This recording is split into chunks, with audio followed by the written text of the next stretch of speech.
Agatha heard Tetsu's yell in surprise, her hand holding his in the dark. Before they were pulled apart, Agatha caught by warm bodies she couldn't see. The smell of sweet, glowing candy overwhelmed her. She threw off her helmet. Between cracks in the liquor-white shell, she glimpsed that the King of Oz was chasing the horse. "You have kidnapped our good soldiers. This is illegal. You have no rights."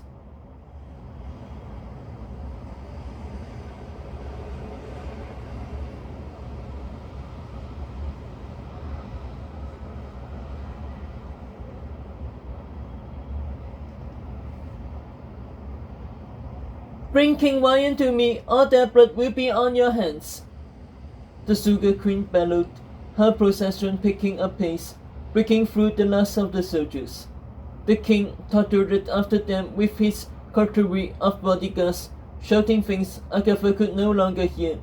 Her body tossed and jostled by whoever it was that was holding her up. A boy gasped behind her. Agatha whirled to see Tetsu's helmet off, holding his least finger like a spotlight. "Grumps," he said.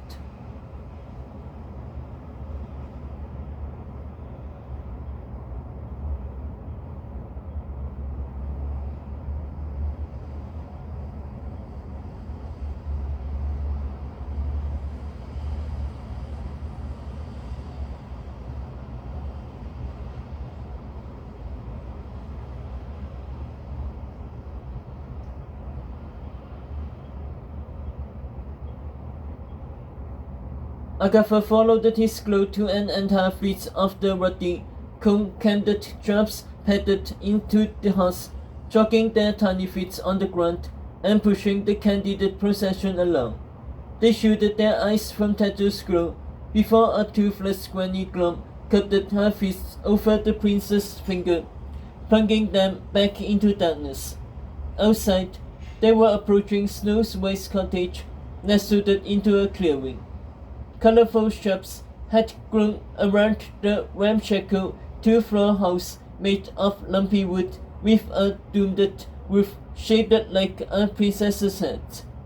"Oh, no, this won't do at all," Agatha heard the Sugar Queen sigh. An array of hot pink spells firing at the cottage, refitting it into a chic candy chalet with gingerbread efts, glum-ball stucco, and powdered sugar windows, along with a literally sharp walkie candy fence around the house and a blinking sign.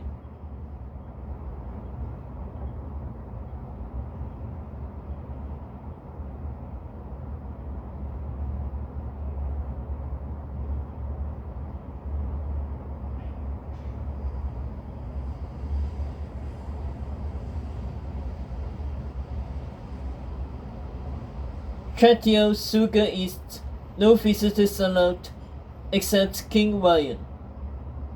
Horses brought forward the door to Tretio Sugar East magically swung open. Sugar were catered, ponies all jamming into the dusty foyer one by one, before the liquor-wise horse powdered in last, and the door slammed and bolted shut. The Frostwood King's belligerent shouts still echoing inside.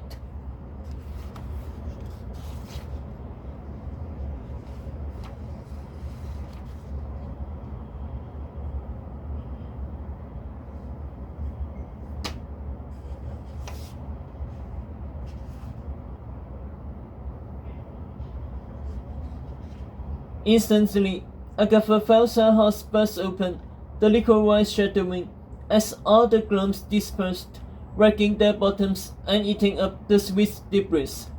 All the other horses erupted in a carnage of candy, not just glums flooding out, including a full marching band, but friends and first years too. William, Borden, Valentina, Aja, Lyphon, Waven, Fess, Brown. But Agatha couldn't count them all, for there were a ghostly heap of wet silk sweeping towards her, snatching her and Tetsu's and pinning them against the wall. before the Sugar Queen flung off her fowl and leveled them both with an emerald gun.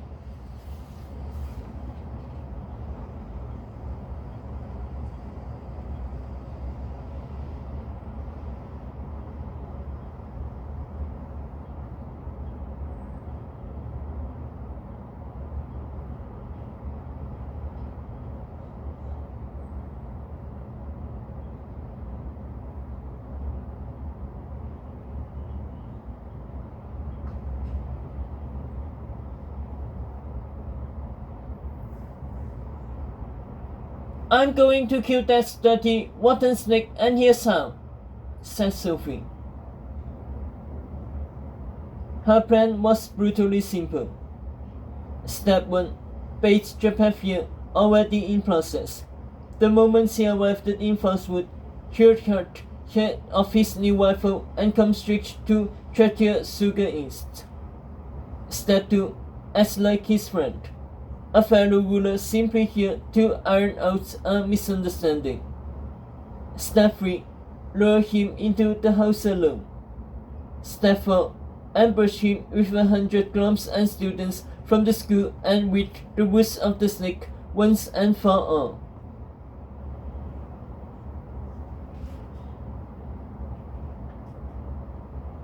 All done in a matter of minutes, Sophie said, her wet fowl magically refitting into Evelyn's familiar white dress. Then while Japheth is nowhere to be found, Tedros appears, pulls the sword out of the stone, and failure. The true lion reveals himself, an unassailable plan, the end of ends, absolutely foolproof.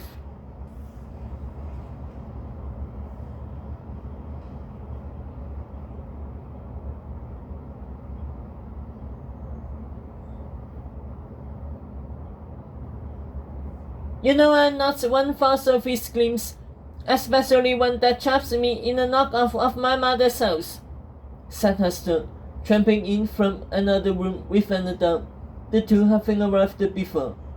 That said, the plan isn't shabby.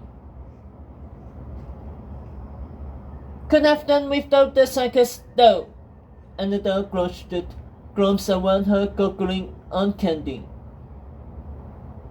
Wave goes to alert us when he's coming, Sophie added, peeking through shutters at Barhai and Ivan, posted at the walk candy case and wearing tattoos and Agatha's stolen Aku helmets.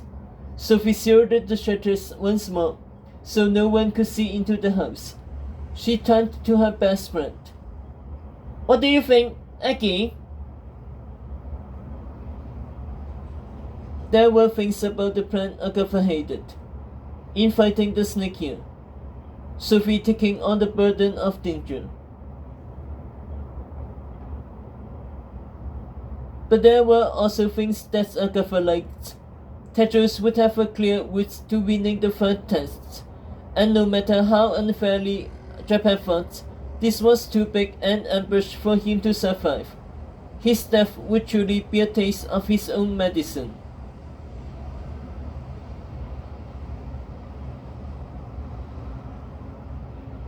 Only Tedros didn't seem to see it that way.